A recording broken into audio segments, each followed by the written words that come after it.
হরে কৃষ্ণা। তো 4-5 দিন আমারও বই পড়া হয়নি আর আপনাদেরও ভিডিও দেওয়া হয়নি। তো আগের দিন 3 নম্বর আর 4 নম্বর শ্লোকটি কমপ্লিট করেছিলাম। আজকে আবার 5 নম্বর শ্লোক থেকে শুরু করব।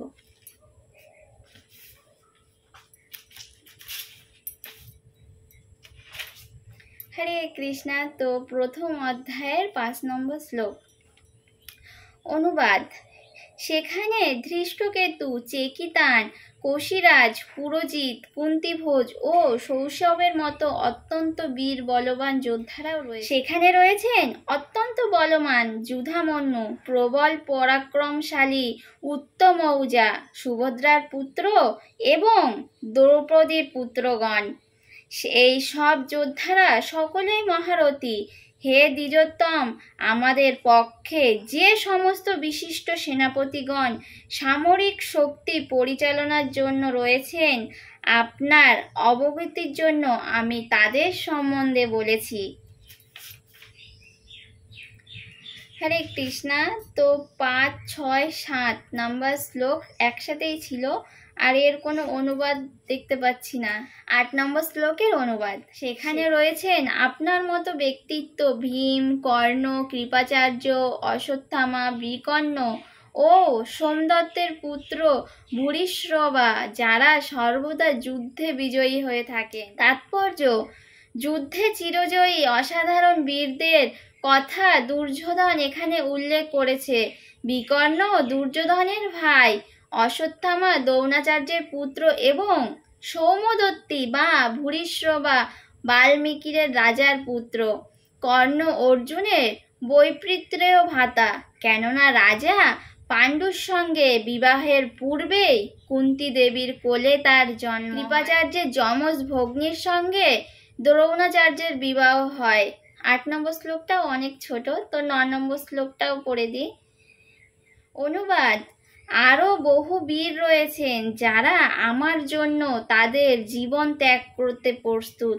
তারা সকলেই নানা প্রকার অস্ত্রশস্ত্রে সুসজ্জিত এবং তারা সকলেই সামরিক বিজ্ঞানে অভিজ্ঞ। তাৎপর্য: অন্য আর যে সমস্ত বীরেরা দুর্যোধনের পক্ষে ছিল, যেমন জয়দ্রথ, কৃতবর্মা, শল্য, এরা সকলেই দুর্যোধনের জন্য প্রাণ পর্যন্ত দিতে প্রস্তুত ছিল। পক্ষান্তরে এখানে স্পষ্টভাবে বুঝিয়ে দেওয়া হয়েছে যে পাপিষ্ঠ দুর্যোধনের পক্ষ অবলম্বন করার ফলে কুরুক্ষেত্রের রণাঙ্গনে এদের সকলের মৃত্যু অবধারিত ছিল। দুর্যোধনের অবশ্য দৃঢ় বিশ্বাস ছিল যে উপরোক্ত মিত্রদের সম্মিলিত শক্তির ফলে তার জয় ছিল অনিবার্য। 10 নম্বর শ্লোক। অনুবাদ। আমাদের সৈন্যবল অপরিমেয় এবং আমরা পিতামহ ভীমের দ্বারাই পূর্ণরূপে সুরক্ষিত। অপরপক্ষে ভীমের দ্বারা সতর্কভাবে সুরক্ষিত পাণ্ডবদের শক্তি সীমিত। তাৎপর্য: এখানে দুর্যোধন কর্তৃক উভয় পক্ষের সামরিক শক্তির তুলনামূলক বিচার করা হয়েছে।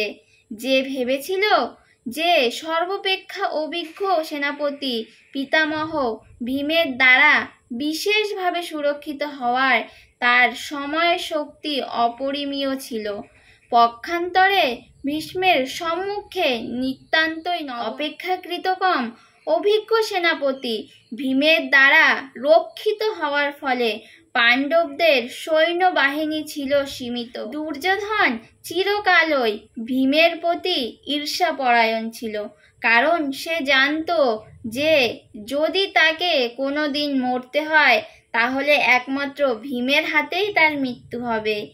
একই সঙ্গে ভীমের মতো শ্রেষ্ঠ সেনাপতির উপস্থিতির কারণে সেই যুদ্ধে তার জয় সম্বন্ধে সে সুনিশ্চিত ছিল।